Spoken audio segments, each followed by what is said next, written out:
this report will be used to paint all police officers as racist. The Attorney General kept saying, in Ferguson, but you think subliminally the message is suspect all police officers? Neil, 2 words: witch hunt.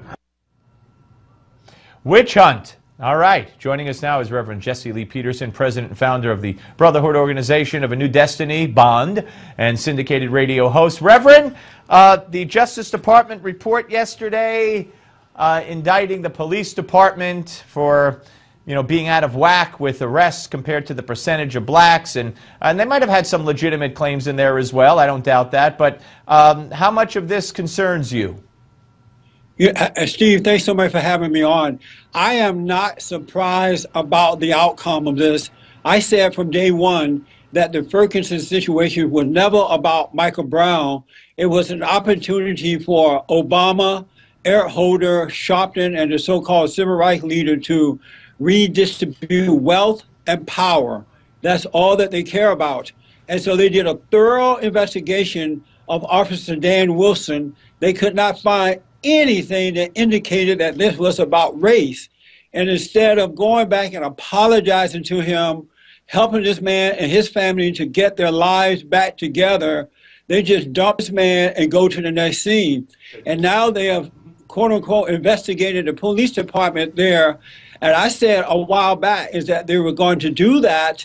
And what we're going to hear is the Ferguson Police Department is racist, and we now got to get rid of the white officers, at least some of them there, and replace them with officers of color.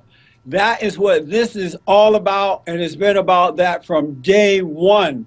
It's about the redistribution of wealth and power. And I don't, in all honesty, yes, you can find wrongdoing anywhere when you look for it.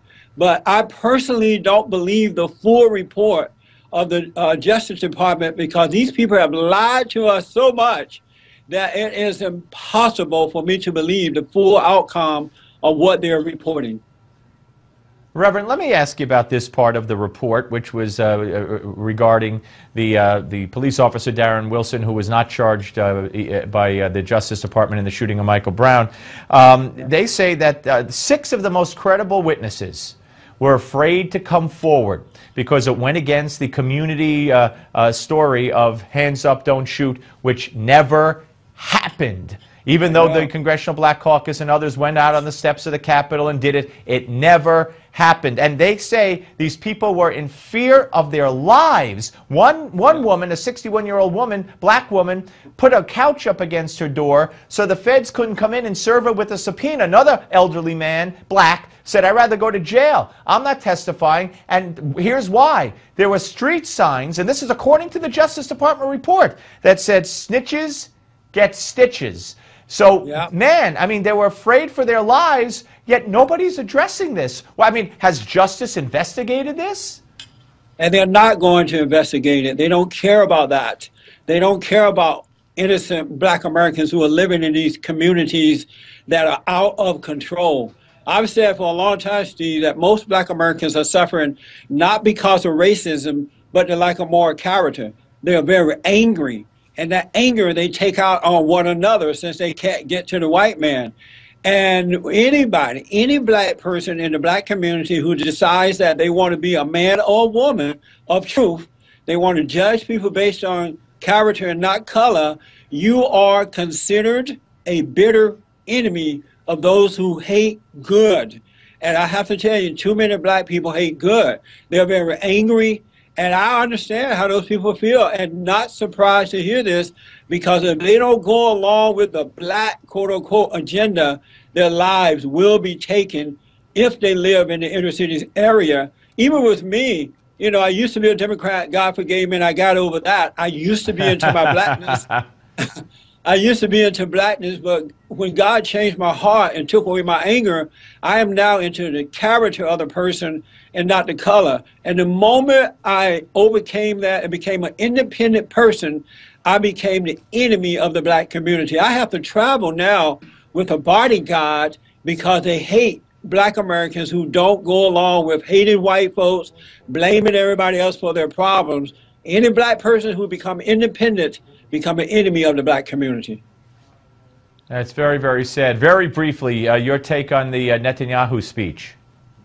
I have to tell you, Steve, for a moment there, I thought he was the president of the United States of America.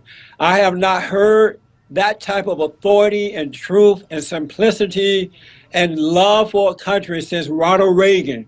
And it blew me away. It reminded me of what we need in this country today, and we do not have it. I love Israel. I've gone to Israel several times. God bless Israel, and God bless Netanyahu. Yeah. All right, Reverend, God bless you. Good to talk to you, sir. I only wish Obama was like that, Steve, but he's not. Yeah, well, you know, maybe if you find a bottle and you rub it and a genie comes out, that's how it would happen. But otherwise, I don't see it happening. I don't Thank you, Reverend. Take care. All right, folks, up next, Minister Ben Kinchlow, who was used to host the 700 Club for many, many years, and we'll talk to him about his take on Netanyahu and those who did not show up.